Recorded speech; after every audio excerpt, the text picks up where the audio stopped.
This episode of UK Low Carb Podcast is sponsored by Deliciously Guilt-Free. Enjoy the show. Hello and welcome to the latest Tuesday series. For the next few weeks, I'm joined by Katie Caldesi. Now, Katie is a low carb chef and with her husband Giancarlo owns a Caldesi restaurant in Marylebone in London and also in Bray, Berkshire. She also teaches low carb cooking and is a published author, including the most recent publication, the 30-minute Diabetes Cookbook. She also appears regularly in the national press. Each week, Katie will teach me a low-carb recipe, so stay tuned so that you can add that bit of Caldesi magic to your own low-carb creations. I'll now hand over to Katie to see what's cooking today.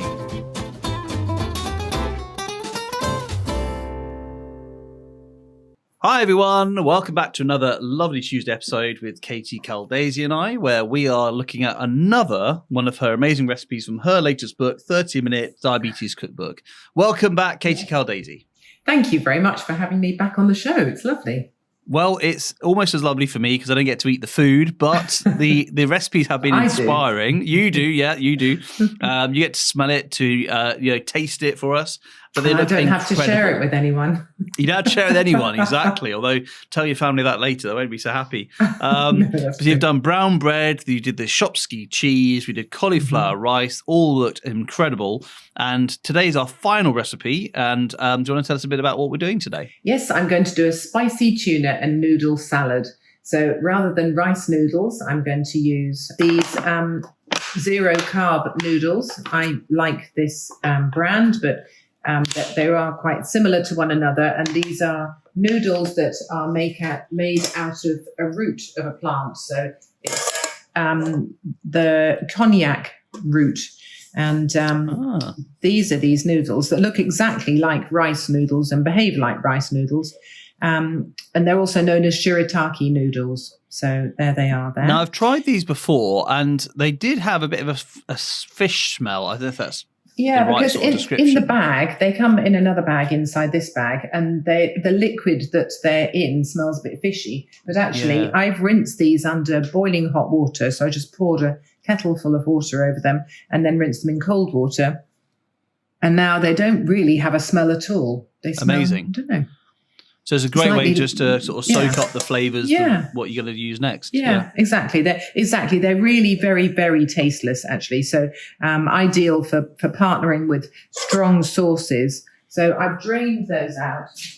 I'm going to put them into a bowl. And this is a cold dish. If you wanted to, you could heat this up. You could fry everything, stir fry everything and make this a hot dish. It is quite a nice, hot, sunny day today. So I'm just going to have this cold, and I wanted to show how easy it is to knock up a meal that you don't have to cook. It's just an assembly meal. So I've got some spring onions here, which I've chopped up, and I've had them soaking in cold water for about 10 minutes.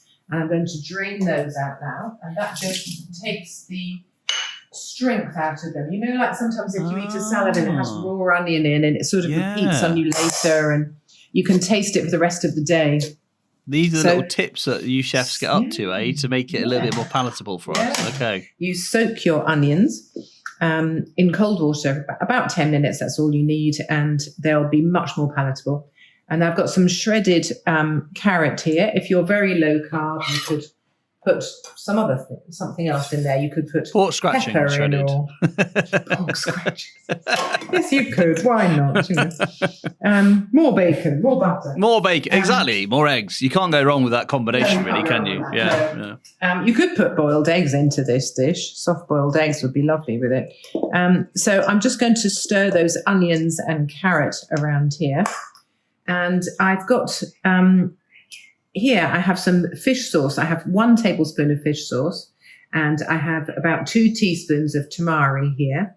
So I'm going to add this in to my noodles here, and the juice of half a lime for my lovely flashy lime squeezer. When you put the limes in that way up so that they're domed upwards, and squeeze down to get the lime juice out of here. I love Makes lime. the job very easy. I love lime flavour as well. I always think that, lemon's lovely, but I find lemon's used a lot in cooking, and actually I prefer lime being used. It's a lovely fresh flavour. I think there's room for both, but if you want to suggest something that has a sort of Thai or a Cambodian feel or something, then you need the lime and coriander, and it instantly takes you abroad. So I've got lime in there now, and the soy, and my fish sauce. And you don't need to put the fish sauce in if you don't like that flavour. I've got, what did I say here? For the ginger, 2.5 centimetres or about an inch of ginger. Now, I really like ginger, and I'm using a teaspoon to peel the ginger so that the teaspoon goes into all the nooks and crannies, and all you come away with is just the skin of the ginger rather than big lumps of the stuff, I guess. Yeah, and you know, wasting loads. So it's ideal. I would never peel ginger with anything other than a teaspoon now. Didn't know that, because you know what? I think I've had a hacking accident where I've been with a knife or something trying to remove the skin, and in the end, you have this little straw of ginger left as you just, cut everything away from it that you wanted to keep. So I can relate to that. Exactly. So I'm just going to grate the ginger. And you could chop it or... Now, this is very subjective, isn't it, I suppose? It depends on how much ginger you like. Quite a burny, full-on flavour. I personally love full-on flavours, so I'd go for more, but you might just go for a little bit less depending on what your tastes are. Yes, yeah. And this fibrous bit I'm not going to use, but what I will do is sort of squeeze it out. So any residual juice left in that fibrous bit is going to go in. And there's my grated ginger in there. So, that is quite a lot of ginger, but we love it in our family. And it just feels so good to you and feels warming. And in a cold salad, I think that's lovely. It gives you heat, it gives you warmth, it gives you flavour. Wonderful. So I've got my spring onions in here. I've got ginger, chilli, lime juice, fish sauce, and soy sauce. And then I'm going to put my coriander. Oh, yeah. No, we talked about this last time. It's very, it's a very much personal choice, isn't it? Divisive. Didn't realise that genetically some people are like predisposed to enjoy it more than others, or should I say predisposed to dislike it maybe. Well, and that somehow it tastes soapy to some people and not to others. So I don't like to waste anything. So I chop up the stalks of my coriander and my parsley very thinly, and I add the stalks in because I love the crunch. Right. And then the leaves I'm just going to toss on top of the salad. So I've just roughly chopped the leaves of the coriander. And that is it, actually. That is how easy the salad is. And then I'm going to just taste it to make sure I've got the seasoning correct. So there's no salt in there. Okay. There's no pepper. I don't have chili. Chili. I knew I was missing something. I was going to say, you said chili. I hadn't seen it go in. I thought, she must have No, you're right. And I missed it. I'm just going to grab a chili. Yeah, sure. So those noodles, I guess they're just absorbing those flavours, especially the lime and the ginger. It must be quite strongly soaking them up, which is interesting because I guess in many ways, most carbohydrate doesn't really have flavour anyway, does it? It's more like a vehicle for flavour. It's a vessel for eating other things, isn't it? It's a vehicle rather. It's a texture and it's a sponge really. I think you're right, yeah. Yeah, so if you can use these shirataki or konjac noodles instead, then why not? And they're quite filling, and they're zero carbs. So I just want to check then. You said when you rinsed them, you did that in boiling water. Was it literally just pouring the boiling water over the noodles, or did they get put into water first? And my noodles were in a sieve, and I poured a kettle full of boiling water over them because it says on the instructions to fry them, but I don't want them to be hot. So I just poured the boiling water so that's fine. on. That's cooked enough, and that's cooked enough. And then I put cold water in over the top so that it takes any fishy smell away from them. So I've got quite a lot of chili there because I like hot chili. Yeah, and I must do the taste test. Well, if that blows your head off, that's the only time that I'm not envious. Yeah, that's hot. Okay. So you add the chili accordingly. Why are you crying, Katie? You okay? I'm so sorry. I'm so upset. So I've got my bowl. I think the nicer bowl, the better. So if you do, whenever I go somewhere, I always try and look in local ceramic shops. And I went to Brighton recently, and I got this homemade bowl, only the one of them. And But it's but lovely. You're so right. The serving is so important, isn't it? And the Yeah. visual experience, especially if you've got guests over, it's nice to think about the whole experience. Or even just for yourself. I mean, I wouldn't serve something in a horrible bowl just because it was for me. I think it's respectful to the food and to find, and I love going to charity shops and boot sales. I have whole collections of food, of bowls rather, and unmatching glasses and everything else just because I love it. Right, so I've got an idea. Just hear me out for a second. Okay. I think Giancarlo and you should come dine with me, because I would pay money to watch that. It's a TV show, if you don't know, on Channel 4, where people get to go to each other's homes. My cousin's done actually. He actually won on an episode. Really? Yeah, him and his wife are very good cooks, and they so you can actually get people to come over to their houses, and you then cook for them. And this would definitely be a winner, I think. So talk about argue a lot. Yeah, maybe. Although they always have this thing where they have the people go around to their houses, they then go and look through their drawers and their cupboards. That's not so good. But I was thinking in your case, you could see your collection of ceramics. That would be the sort of compromise. Well, that would be nice. The personal stuff. So so now how are you just finishing off this salad? So I've just emptied a can of tuna over here, sustainably caught tuna, I might add. And if you don't want to use that, you could use salmon. Or the same dish would work with chicken, actually. It doesn't have to be fish at all. And you don't have to put that fish sauce in.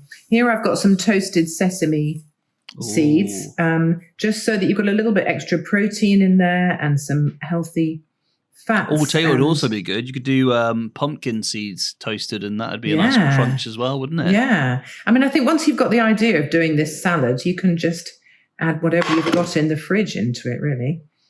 So I've got a bit of red chili here as well, because I do always like to eat a rainbow. And I know this is a very mild chili because I used some before.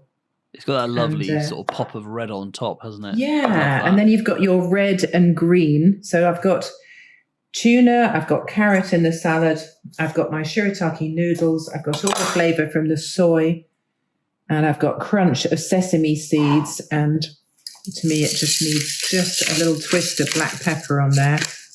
And then before I eat it, I will toss everything together, but I think it looks prettier if you leave the tuna kind of flaked on top. Stunning. So, look at that. Amazing. So those who can't see, the colours are fantastic. You've got a bit of everything going on there.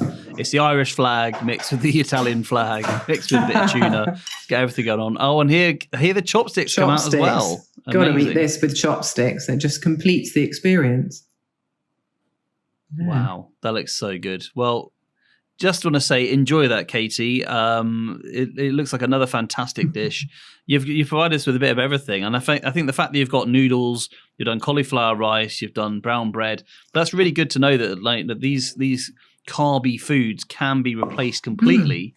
And I'd actually ask anyone who's a carb eater to try any of those dishes and say they're not just like the actual thing they have with normal noodles. Because actually all the flavour is nothing to do with the carbohydrate. It's just, like you say, the vehicle to take the flavour and the texture. I don't think you'd know that those weren't rice noodles, really. So, why not replace them and keep the carbs down for everyone? When we have people round, we never tell people that we're cooking low-carb food. We just serve it, and nobody ever says anything. Again, this has come down with me waiting to happen. I'd honestly love to see people coming over, not knowing anything about you guys, and then just trying these dishes and saying, that's lovely. And then you tell them afterwards, did you realise that you've had, 10 grams of carbs throughout the whole of your 3 courses or something? That'd be amazing, wouldn't it? It is amazing. Well, thank you so much for that, Katie. That looks amazing. And like I said, if you want to connect with Katie, I think I've given this out in a previous episode, but where's the best place to find you on social media? At Katie Caldesi, or our site lowcarbtogether.com. Excellent. And if you read national papers, or if you check out like supplements inside those Sunday papers, you'll probably see her come up again. And you can of course get a copy of her book, 30-Minute Diabetes Cookbook, available online. It's in different shops, but also you did the Christmas cookbook. I remember we were talking about that around Christmas time. Yeah, that's right. Yeah, it's my ebook. And there's another 13 others as well of those too that you can get hold of as well. So lots and lots of ideas.